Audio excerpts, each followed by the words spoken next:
إنك حميد مجيد. یا رب صل وسلم دائما ابدا على حبيبك خير الخلق كلهم. رب زدني علما رب زدني علما رب زدني علما نافعا. سبحان ربك رب العزة عما يصفون وسلام على المرسلين والحمد لله رب العالمين.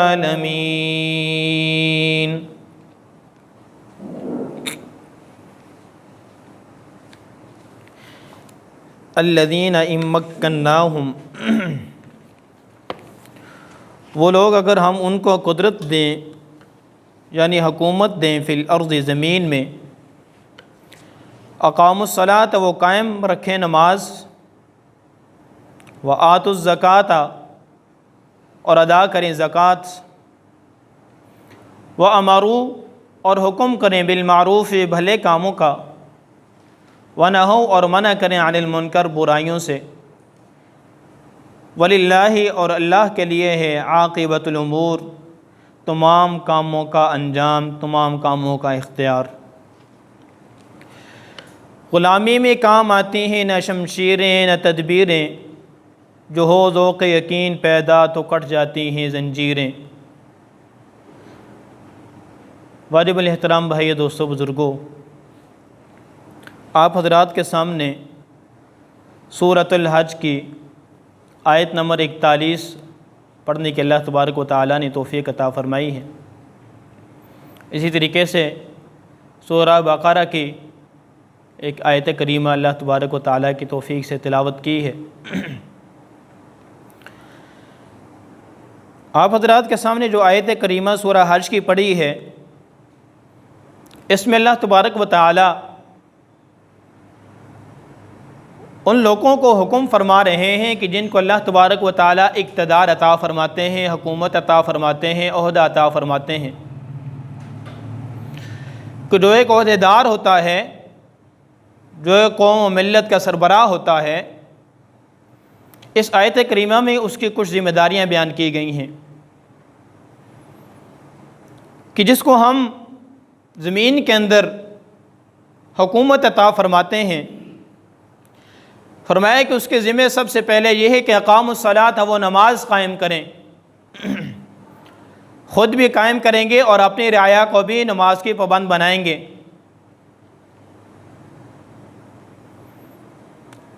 جبکہ پہلے جتنے بھی مسلمان خلفاء ہوا کرتے تھے، مسلمانوں پر حکمرانی کیا کرتے تھے،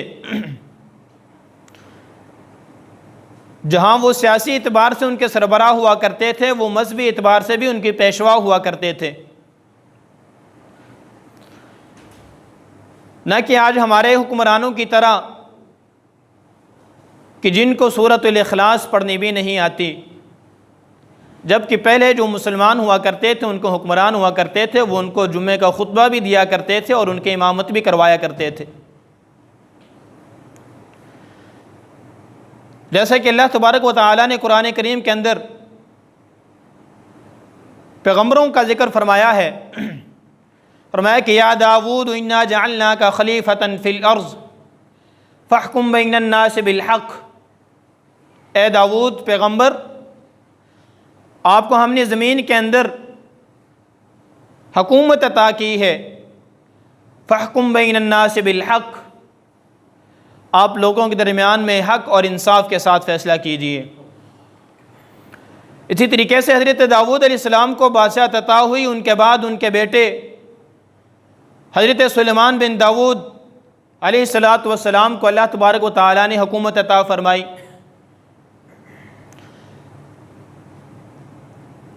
ان کا بھی یہی کام تھا کہ جب ان کو حکومت عطا ہوئی تو خود بھی اچھے کاموں پر رہے اور اپنی رعایا کو اور اپنے ماتحت لوگوں کو بھی اچھے کاموں کی ہی ترغیب دی۔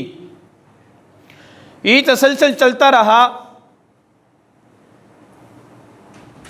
پھر عرب کے وادیوں کے اندر جناب محمد الرسول اللہ صلی اللہ علیہ وسلم تشریف لائے۔ جب انہوں نے بھی ریاست مدینہ قائم فرمائی تو اسی طریقے سے لوگوں کے مذہبی پیشوا تھے بھی اور سیاسی لیڈر بھی تھے۔ ان کے بعد جب خلافت ملی، ان کے جانشین کو جناب سیدنا ابوبکر صدیق رضی اللہ تعالیٰ عنہ کو، انہوں نے لوگوں کی سیاسی قیادت بھی کی اور مذہبی رہنمائی بھی فرمائی، مسلح رسول پر کھڑے ہوئے۔ اور جو دوسرا حکم ہے وآتوا الزکوٰۃ، اور زکوٰۃ ادا کریں، تو جناب سیدنا صدیق اکبر رضی اللہ تعالیٰ عنہ نے جو منکرین زکوٰۃ تھے، زکوٰۃ دینے سے جنہوں نے انکار کر دی تھی، ان کے خلاف تلوار سے ان کو پیغام پہنچایا کہ اگر آپ لوگ اسلام کے مطابق، قرآن و حدیث کے مطابق، شریعت کے مطابق زکوٰۃ ادا نہیں کرو گے تو شریعت کے مطابق تمہیں سزا دی جائے گی۔ اور اسی طریقے سے جو تیسرا اور چوتھا کام ہے وَأَمَرُوا بِالْمَعْرُوفِ، کہ جو ایک حکمران ہوتا ہے، ایک لیڈر ہوتا ہے، اس کا کام یہ ہے کہ امروا بالمعروف، وہ نیکیوں کا حکم کرتا ہے، وَنَهُوا عَنِ الْمُنْكَرِ، اور چوتھا کام یہ ہے کہ برائیوں سے منع کرتا ہے۔ آج جب کہ ہم اپنے معاشرے کے اندر دیکھتے ہیں کہ ہمارے حکمرانوں کو سورۃ الاخلاص تک نہیں آتی، اگر ان سے نماز جنازہ سنی جائے تو شاید کہ سارے ارکان میں سے کوئی ایک دو سنا سکیں۔ اگر اپنے حکمرانوں سے ہم دعائے قنوت سنیں گے، ان کو دعائے قنوت نہیں آئے گی۔ جن کا خود کا یہ حال ہے تو وہ اپنے رعایا کو کیا حکم دیں گے نیکی کا۔ اور اگلا حکم ہے وَنَهُوا عَنِ الْمُنْكَرِ، برائیوں سے منع کرنا۔ جب کہ ہم اپنے معاشرے کے اندر دیکھتے ہیں تو ہمارے جو وزیر ہیں وہ فلموں کو، ڈراموں کو، سینما ہالوں کو اللہ کا فضل قرار دیتے ہیں۔ قیامت نہیں آئے گی تو کیا ہوگا؟ اللہ کا عذاب مسلط نہیں ہوگا تو کیا ہوگا؟ کہ جو ایک ناجائز کام کو، غلط کام کو، گناہ کے کام کو اللہ کا فضل قرار دیں۔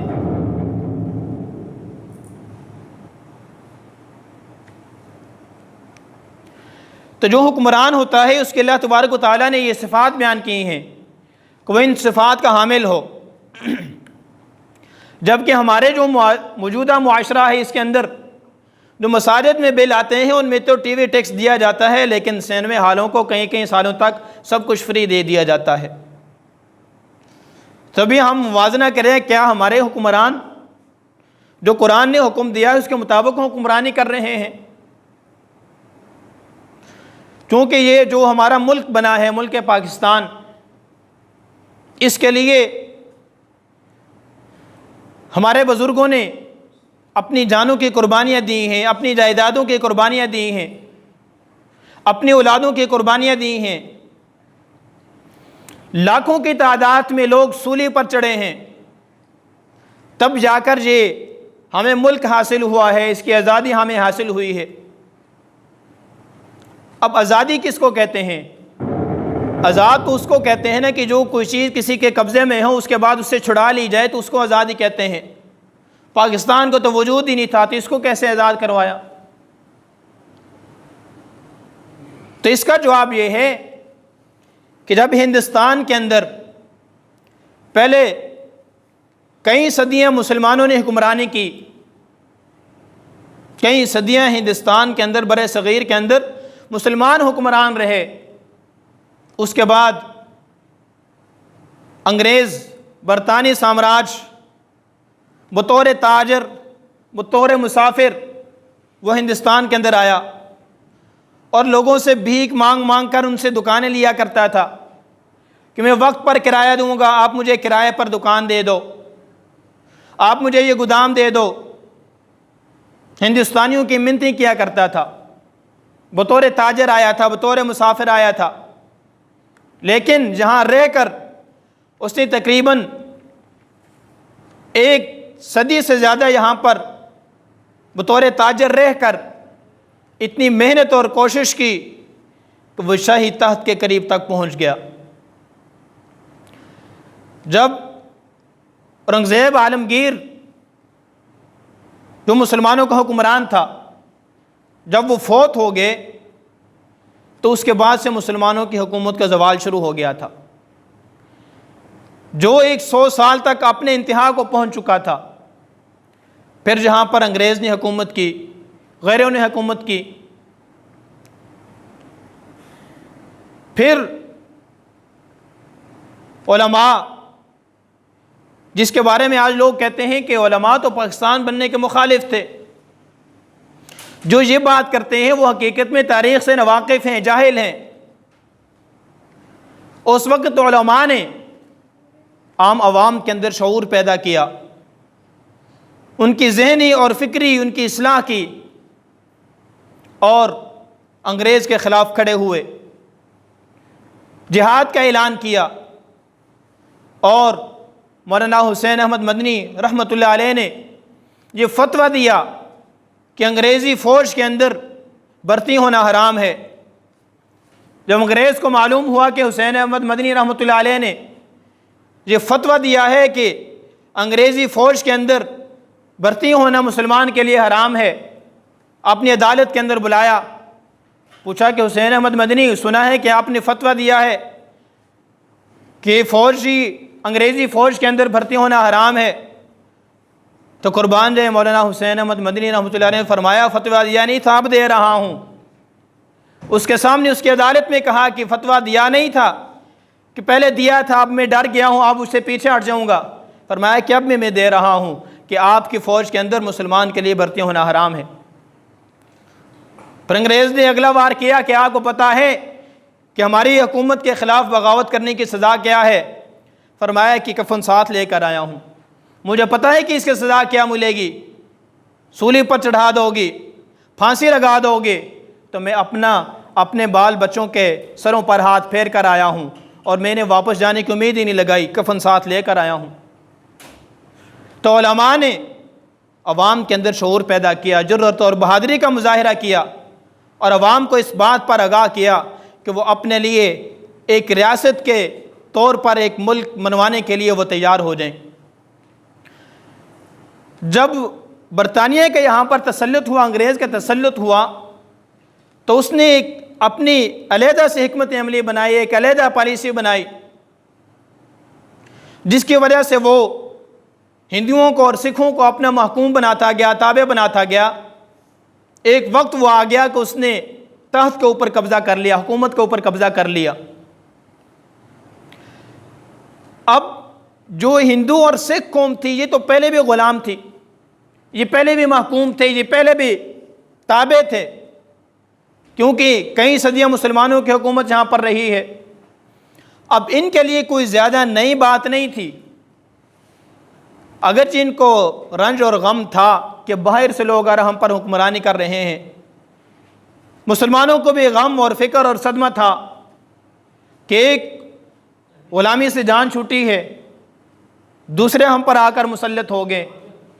لیکن ان دونوں کے ذہنوں میں اور ان دونوں کے رنج اور غم میں فرق تھا کہ وہ تو پہلے سے محکوم تھے، لیکن مسلمان پہلے حاکم تھے۔ تو پھر مختلف سیاسی جماعتیں وجود کے اندر آئیں، مسلم لیگ اور کانگریس۔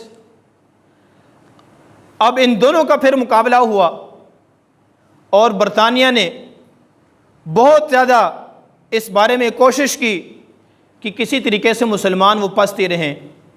لیکن جب 1945 اور 40 کا الیکشن ہوا، انتخابات ہوئے، اس میں علماء نے اور عام مسلمانوں نے بڑھ چڑھ کر حصہ لیا، اور اس میں ووٹنگ ہوئی، الیکشن کے اندر بھاری اکثریت کے ساتھ مسلمانوں کو فتح ہوئی۔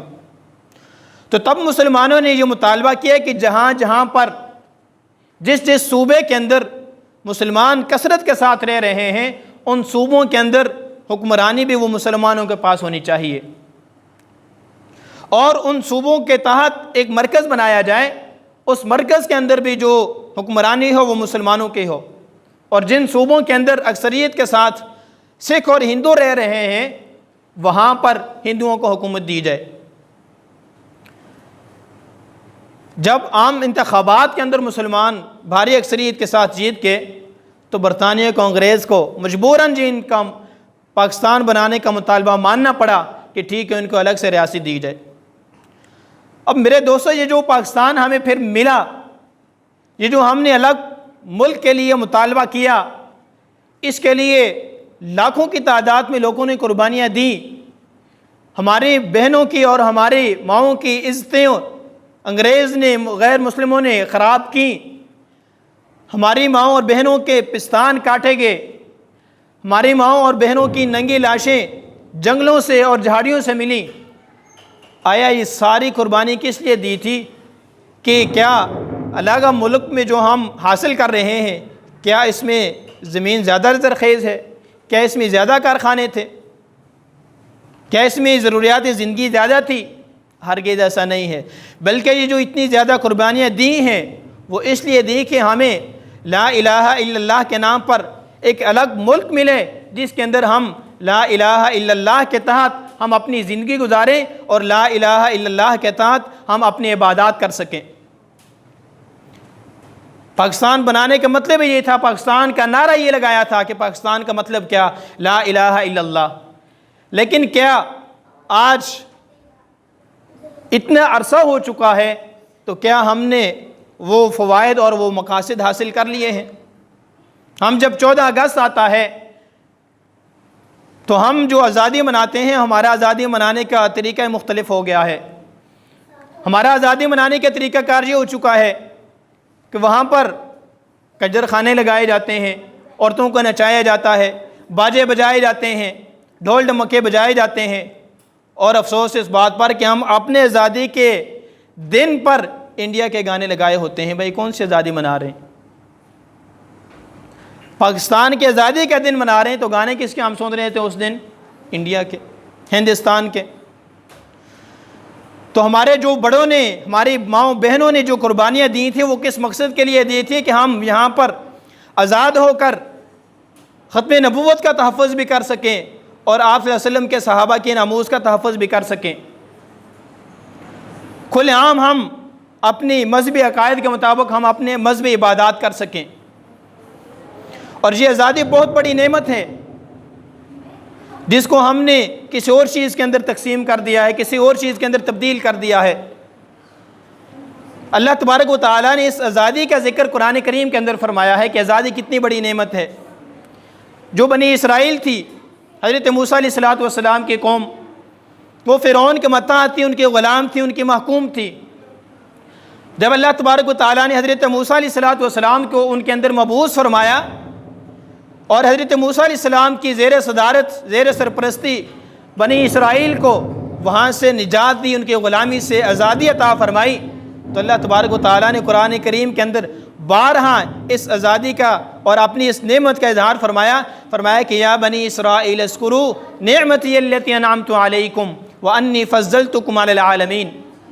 یا بنی اسرائیل، اے بنی اسرائیلیو، اذکروا، یاد کرو، نعمتی التی، میری اس نعمت کو، التی انعمت علیکم، جو میں نے تم پر انعام کیا، وانی فضلتکم، اور میں نے تم کو فضیلت دی ہے، علی العالمین، سارے جہان والوں پر۔ تو یہ دادی اتنی بڑی نعمت ہے کہ اللہ نے 3 مرتبہ سے زیادہ کے مقام پر بنی اسرائیل کو اپنی اس نعمت کے اظہار کے لیے اور نعمت کا شکر ادا کرنے کے لیے فرمایا ہے۔ آزادی چونکہ ایک نعمت ہے، اس لیے اس پر شکر ادا کرنا چاہیے، جس کو اللہ تبارک و تعالیٰ نے فرمایا قرآن کریم کے اندر، فرمایا کہ وَإِذْتَأْذَنَ رَبُّكُمْ لَئِن شَكَرْتُمْ لَأَزِيدَنَّكُمْ، جو میری نعمتوں میں ملے اس نعمت پر اگر تم شکر ادا کرو گے تو میں اس نعمت میں اضافہ کروں گا۔ تو آج تک ہم نے اس آزادی کا شکر ادا کیا ہی نہیں ہے، جو ہمیں اللہ تبارک و تعالیٰ نے اسلام کے نام پر، کلمے کے نام پر الگ سے ملک عطا فرمایا، آج تک ہم نے اس کا شکر ادا کیا ہی نہیں ہے، ہمیشہ ہم اس کی ناشکری کرتے آ رہے ہیں۔ فرمایا کہ وَلَئِن كَفَرْتُمْ إِنَّ عَذَابِي لَشَدِيدٌ، اگر تم میری کسی بھی نعمت پر ناشکری کرو گے تو پھر میرا عذاب بڑا سخت ہے۔ ہم نے اس نعمت کی قدر بھی نہیں کی اور اس نعمت پر ہم نے اللہ کا شکر بھی ادا نہیں کیا، اسی وجہ سے آج ہم عذاب شدید کے اندر مبتلا ہیں۔ اگر ہم نے جب سے یہ ہمیں ملک ملا تھا، نعمت ملی تھی، اگر ہم اس نعمت کا شکر ادا کرتے اور اس کی قدر کرتے تو آج جن مسائل کے اندر، جن مصائب کے اندر، جن پریشانیوں کے اندر ہم گرے ہوئے ہیں، ان کا سامنا ہمیں نہ کرنا پڑتا۔ وہاں پر ہم نے ریاست اس لیے الگ لی تھی کہ ہم نمازیں پڑھیں گے آزادی کے ساتھ، اپنی مذہبی عقائد کے مطابق اللہ کی عبادات کریں گے۔ تو آج بتائیں کہ ہماری مسجدیں خالی ہوتی ہیں، ہمارے بازار بھرے ہوتے ہیں، تو کیا یہ جو ہمیں نعمت ملی ہے اس کا شکر ہے یا اس کی ناشکری ہے؟ جب رسول اللہ خدا صلی اللہ علیہ وسلم مکہ فتح کرنے کے لیے آئے، مکہ فتح ہو گئے، تو سرکار دو عالم صلی اللہ علیہ وسلم نے شکرانے کے 8 رکعت نفل چاش کے پڑھے تھے۔ اور ہم نے بتائیے آپ میں سے کوئی بھی کہ آج تک پاکستان آزاد ہونے پر، پاکستان کی آزادی کی نعمت پر ہم نے کتنی مرتبہ اللہ کے راستے میں اس نام پر صدقہ خیرات کیا ہے، یا کتنے ہم نے نوافل پڑھے ہیں کہ ہم اللہ کا شکر ادا کرتے ہیں کہ اللہ نے ہمیں یہ نعمت دی ہے، یہ آزادی کی نعمت دی ہے، ہم نے اس پر نفل پڑھے ہوں۔ اور جب رسول خدا صلی اللہ علیہ وسلم نے مکہ کو فتح کیا تو عام طور پر جو رسول خدا صلی اللہ علیہ وسلم کے خطبے ہوتے تھے وہ الحمدللہ سے شروع ہوا کرتے تھے، نحمدہ سے، حمدللہ سے، احمدہ سے شروع ہوا کرتے تھے۔ لیکن جب مکہ کو فتح کیا تو رسول خدا صلی اللہ علیہ وسلم کا جو خطبہ تھا اس کا موضوع تھا لا الہ الا اللہ، ساتھ لا الہ الا اللہ پڑھتے جاتے تھے، ساتھ بتوں کو گراتے جاتے تھے۔ تو آج ہمارے ملک میں دیکھیں کہ کتنے بت گھر ہیں، کتنے شرک کے اڈے ہیں، تو کہ یہ اللہ کی اس نعمت کی قدردانی ہے، شکر ہے، یا اس کی ناشکری ہے؟ جب یہ پاکستان بن گیا، جو لوگ یہ کہتے ہیں کہ علماء کا اس میں کوئی کردار ہے، علماء تو خلاف تھے۔ جب ایک فٹ بال کی ٹیم گراؤنڈ کے اندر فٹ بال کھیل رہی ہو تو وہ ایک کھلاڑی مارتے مارتے فٹ بال کو گول کے بالکل قریب لے کر آتا ہے، وہاں پر ایک کھلاڑی کھڑا ہوتا ہے، وہ آخری کیک مارتا ہے، گول ہو جاتا ہے، تو آپ کیا کہیں گے کہ وہ پیچھے سے جو اتنے پورے گراؤنڈ میں بھاگ کر اپنا پسینہ نکال کر محنت کر کے تھک کے سانس پھلا کے ادھر تک آیا ہے، تو کیا آپ اس کی ساری قربانی کو بھول جاؤ گے، سارا ٹارگٹ اسے کو دے دو گے؟ جو قائد اعظم نے ہمارے لیے ملک بنایا ہے اس کا مطلب یہ ہے کہ انہوں نے انگریزی عدالت کے اندر صرف اس کا مقدمہ لڑا تھا۔ جو قائد اعظم محمد علی جناح رحمۃ اللہ علیہ تھے وہ ایک بیرسٹر تھے، ایک وکیل تھے، جبکہ اس کے پیچھے ساری جد و جہد، ساری محنت، ساری کوشش وہ علماء دیوبند کی تھی۔ انہوں نے قائد اعظم کا بھی ذہن بنایا، انہوں نے علامہ اقبال کو بھی تیار کیا، جنہوں نے اپنی شاعری کے اندر لوگوں کو بیدار کیا۔ تو اصل کھلاڑی اور اصل محنت کرنے والے اس پاکستان کو بنانے میں وہ علماء کرام ہیں۔ یہی وجہ ہے کہ جب یہ پاکستان بن گیا تھا، جب اس کے 2 حصے تھے، بنگلہ دیش اور پاکستان، تب پہلے یہ ایک ہی خطہ تھا، یہ سارا پاکستان کے احاطے میں شمار ہوتا تھا۔ تو اس کی سب سے بڑی دلیل یہ ہے کہ علماء نے اس میں قربانیاں دی ہیں۔ قائد اعظم رحمۃ اللہ علیہ نے کراچی کے اندر علامہ شبیر احمد عثمانی کو جھنڈے کی رسم ادا کرنے کے لیے جھنڈا ان کے ہاتھ میں دیا تھا، اور بنگلہ دیش کے اندر علامہ ظفر احمد عثمانی رحمۃ اللہ علیہ نے دیا تھا۔ وہ علماء تھے، دارالعلوم دیوبند کے شیخ الحدیث تھے۔ اور آج ہمیں لوگ یہ باتیں کرتے ہوئے بھی نظر آتے ہیں کہ علماء کا سیاست سے کیا کام ہے۔ وہ لوگ جاہلانہ بات کرتے ہیں، ان کا علم نہیں ہے، ان کے علم میں کمی ہے، جو یہ کہتے ہیں کہ علماء کا سیاست سے کیا کام ہے۔ علماء ہی نے لوگوں کو سیاست سکھائی ہے۔ آپ ذرا تھوڑا سا پیچھے چلے جائیں، جیسا کہ میں نے 2 پیغمبروں کا آپ کے سامنے ذکر کیا ہے، حضرت داؤد، حضرت سلیمان، 7 پیغمبر بھی ہیں، 7 حکمران بھی ہیں۔ ذرا تھوڑا سا اور آگے آ جائیں، مختصر کرتے جائیں۔ جناب سیدنا صدیق اکبر رضی اللہ تعالیٰ عنہ 11 لاکھ مربع میل کے حکمران بھی ہیں، مصلی رسول پر امامت بھی کروا رہے ہیں، جمعے کا خطبہ بھی ارشاد فرما رہے ہیں۔ تو کیا وہ جو 11 لاکھ مربع میل پر وہ جو حکمرانی کر رہے تھے، کیا وہ سیاست نہیں ہے؟ 22 لاکھ مربع میل پر حکمرانی کرنے والے جناب سیدنا عمر فاروق رضی اللہ تعالیٰ عنہ، ساتھ 22 لاکھ مربع میل کے حکمران بھی ہیں، مصلی رسول کے امام بھی ہیں۔ جناب سیدنا عثمان غنی رضی اللہ تعالیٰ عنہ 44 لاکھ مربع میل کے حکمران بھی ہیں، مصلی رسول کے وارث بھی ہیں۔ جناب سیدنا علی رضی اللہ تعالیٰ عنہ مصلی رسول کے وارث بھی ہیں، لوگوں کے سیاسی رہنما بھی ہیں۔ تو آپ کیسی باتیں کرتے ہیں کہ علماء کے سیاست سے کیا کام ہے؟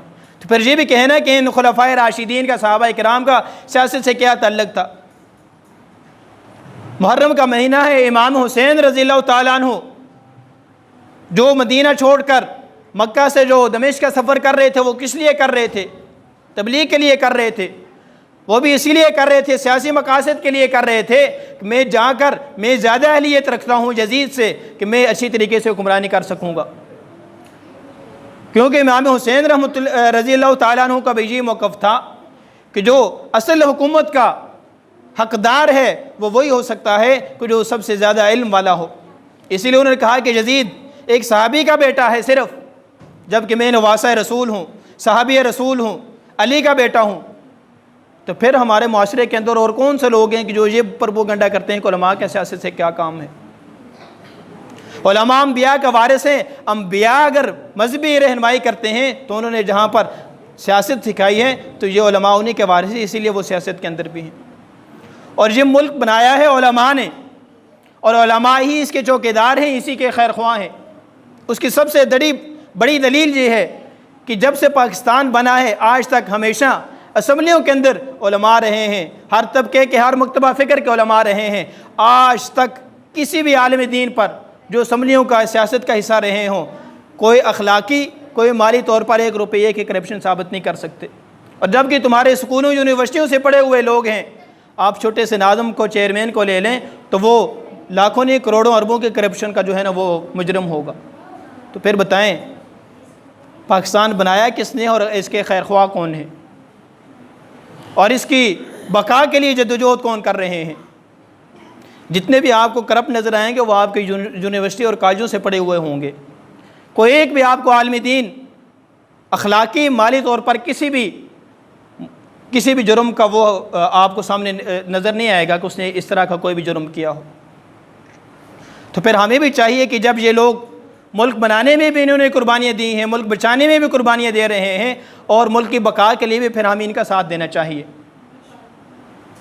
تو اب جب الیکشن ہوں گے تو آپ کس کا ساتھ دیں گے؟ ملک کے خیرخواہ لوگوں کا، ملک کے ساتھ جو وفادار ہیں ان کا ساتھ دیں گے، یا ملک دشمن عناصر ان کا ساتھ دیں گے؟ جو ہمارے حکمران ہیں سب کی اولادیں باہر ہیں، لیکن جتنے بھی علماء سیاستدان ہیں، سیاست کے اندر ہیں، سب کی اولادیں پاکستان کے اندر ہیں، یہاں پر ہی رہ رہی ہیں۔ ہمارے جو بھی یہاں سے وزیر اعظم یہاں سے ریٹائر ہوتا ہے، مستعفی ہوتا ہے، فوراً اس کی ٹکٹس پہلے سے ہوتی ہے، وہ باہر چلا جاتا ہے۔ تو کیا یہ ملک کے ساتھ خیر خواہی ہے؟ جتنے بھی ہمارے حکمران ہیں ان کے جو کارخانے ہیں، فیکٹریاں ہیں، وہ ملک سے باہر ہیں، تو یہ کیا ملک کے ساتھ خیر خواہی ہے یا ملک کے ساتھ غداری ہے؟ آپ کسی بھی سیاسی علماء کا کاروبار پاکستان سے باہر نہیں دیکھیں گے، بلکہ ہے ہی نہیں۔ تو اس لیے سوچ سمجھ کر، پڑھا لکھا طبقہ ہے، ابھی بھی اگر ہم لوگ نہیں سمجھیں گے تو پھر کب سمجھیں گے؟ اور یہ ملک بنا تھا دین کے لیے، دین کے نام پر، اور علماء نے اسی ملک کے اندر دین کی حفاظت کی ہے، ختم نبوت کی حفاظت کی ہے۔ 7 ستمبر 1974 کے اندر عقیدہ ختم نبوت کی تحفظ کا کرتے ہوئے ملک کے اندر قانون پاس ہوا تھا کہ جو بھی آپ صلی اللہ علیہ وسلم کی نبوت کے بعد جھوٹا نبوت کا دعویٰ کرے گا وہ کافر ہے، دائرہ اسلام سے خارج ہے۔ مرزائیوں کو غیر مسلم اقلیت قرار دیا تھا، اور آج اسی کملی والے کے جو وفادار ہیں، اس کے جانثار ہیں صحابہ کرام، اہل بیت، امہات المؤمنین، ان کی تحفظ کے لیے بھی جو قانون پاس کروایا ہے وہ انہی علماء نے کروایا ہے۔ اور آپ ساری قوم اس بات کی مبارکباد کی مستحق ہے کہ آپ کی اسمبلیوں میں ابھی تک اتنا سا اسلام ہے کہ وہ صحابہ کرام، امہات المؤمنین اور اہل بیت کے تحفظ کے لیے بل وہ آزادانہ طور پر وہ پاس کر سکتے ہیں۔ اب دیکھیں جب سے یہ بل پاس ہوا ہے کسی عیسائی کا کوئی بیان نہیں ہوا، کسی نے کوئی کانفرنس نہیں کی، پریس کانفرنس، کسی سکھ نے، کسی ہندو نے، کسی یہودی نے نہیں کی۔ بعض لوگ نظر آ رہے ہیں کہ جن کو یہ بات بڑی بری لگ رہی ہے، جس چیز کو تکلیف ہو رہی ہے، تو جب چور دروازہ بند کیا جاتا ہے نا تو چور کو ہی تکلیف ہوتی ہے، چوکیدار کو تکلیف نہیں ہوتی، گھر کے مالک کو تکلیف نہیں ہوتی۔ تو بہت سارے لوگوں کو اس بل سے تکلیف ہو رہی ہے، تو مطلب یہ کہ چور یہی ہیں، چور یہی ہیں، اسی لیے جو ہے نا ان کو تکلیف ہو رہی ہے۔ آپ میں سے بھائی کسی کو تکلیف ہوئی ہے اس بل سے؟